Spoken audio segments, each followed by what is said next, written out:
তো আমরা চলে আসলাম আরও একটি লড়ো ম্যাচে। এই ম্যাচে আমরা 4-0 মারার চেষ্টা করব আর ফ্রি স্টাইলে খেলার চেষ্টা করব।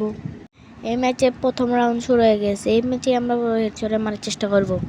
আমার মনে হয় প্লেয়ারটি ওই সাইড দিয়ে আসবে, তারপরেও আমি দেখা যাচ্ছে প্লেয়ারটি এই জায়গায়, তারপর ওই 2-3টা ফায়ার দিয়ে আমি ওই সোজা রাজ দিব। প্লেয়ারটাকে দেখা যাচ্ছে না, প্লেয়ারটাকে ওই যে ওই সাইড দিয়ে বেরোচ্ছে, রাজ দিতে হবে তার ছুঁয়ে মেরে। প্লেয়ারটিকেও পাওয়া যাচ্ছে না, ও কোথায়, ওকে দেখাই যাচ্ছে না। আমরা ওই সাইডে যেয়ে দেখি প্লেয়ারটাকে পাওয়া যায় নাকি। প্লেয়ারটাকে ওই সাইডে মনে আছে, ওই যে প্লেয়ারটা, তার ছুঁয়ে মেরে উপরে জায়গায় প্লেয়ারটি মাকড়সা দিয়েছে। এখন কীভাবে মারবো, একটা করলো প্লেয়ারটি এখানে এসে পড়েছে, এখন কীভাবে মারবো, হেডশট মারার চেষ্টা করবো, MP40 হেড লাগছে না।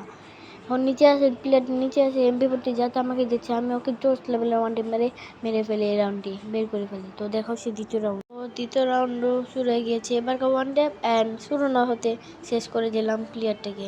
ভালো লাগলে লাইক অ্যান্ড সাবস্ক্রাইব করে দিয়েন, কারণ আমি এই প্লেয়ারটাকে হ্যাকারের মতন মারলাম। এই রাউন্ডে আমি ডাবল স্নাইপার নেব, দেখি ও স্নাইপারে খেলা মানে স্নাইপার দিয়ে আমার সাথে পারি না কি না। প্লেয়ারটাকে আমরা নিজে ড্যামেজ দেওয়ার চেষ্টা করি, একটা ড্যামেজ দিয়ে দিয়েছি, উপর দিয়ে যে আমার আরেকটা ড্যামেজ দিতে পারলেই হয়। প্লেয়ারটি গোলো পিছে এসে পারবো, ও প্লেয়ারটা স্নাইপার তো গোলো হলে আর পারবো না কত। ও তো 2টা গোলো মেরেছে। আমাদের সোজা উঠে যে রাজ দিতে হবে।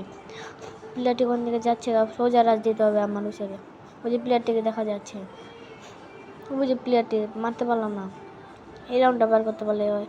এই যে প্লেয়ার একটা ড্যামেজ একটা মারবো গোলওয়ালা আর পার, অ্যান্ড এই রাউন্ডটাও বের করে ফেললাম। তো দেখা হচ্ছে পরের রাউন্ডে। এই রাউন্ডে আমরা পায়ের নিচ দিয়ে মারার চেষ্টা করব, একটা ড্যামেজ দিব অ্যান্ড একটা ড্যামেজ দিয়ে দিয়েছি। এখন উপর দিয়ে যে আরেকটা ড্যামেজ দিতে হবে, তার ছুঁয়ে মেরে উপরে জায়গা। প্লেয়ারটি সেটি আছে, ওই পাখায় যেতে হবে, এসে পড়েছি। প্লেয়ারটি এখানে দেখা যাচ্ছে, আরেকটা ড্যামেজ দিতে হবে। গুলি বেরো না, যে আরেকটা লাস্ট ওয়ান। এই যে প্লেয়ারটি বের হয়ে গিয়েছে, পারছি না, ও আমাকে একটা ড্যামেজ লাগাতেও পারছে না, ও আমাকে একটা লাগিয়ে দিয়েছে, আমিও পারছি না। অ্যান্ড ও জোস 4 রাউন্ডটাও বের করে ফেললাম। এখন আমাদের 5-0 দেওয়ার জন্য আরেকটি রাউন্ড খেলতে হবে। তো আমাদের শেষ রাউন্ডও চলে গেছে। এই রাউন্ডে আমরা জিততে পারলে আমরা 5-0 ম্যাচটি জিতে যাব। প্লেয়ার 2 শেষ দিয়ে আছে, মাকড়সা ছাড়লে আমি এই দিক দিয়ে এসে পড়েছে। ও প্লেয়ারটি বুদ্ধি তো ভালোই, আমি উচিত দিয়ে যে আটকে যাবো এখানে। 1 শট 2 শট আর লাস্ট ওয়ান, অ্যান্ড ম্যাচটি বইয়া করে ফেললাম আমরা 4-0। আপনারা ভালো লেগেছে তাই জন্য আমাদেরকে একটা লাইক অ্যান্ড সাবস্ক্রাইব করে দিন প্লিজ।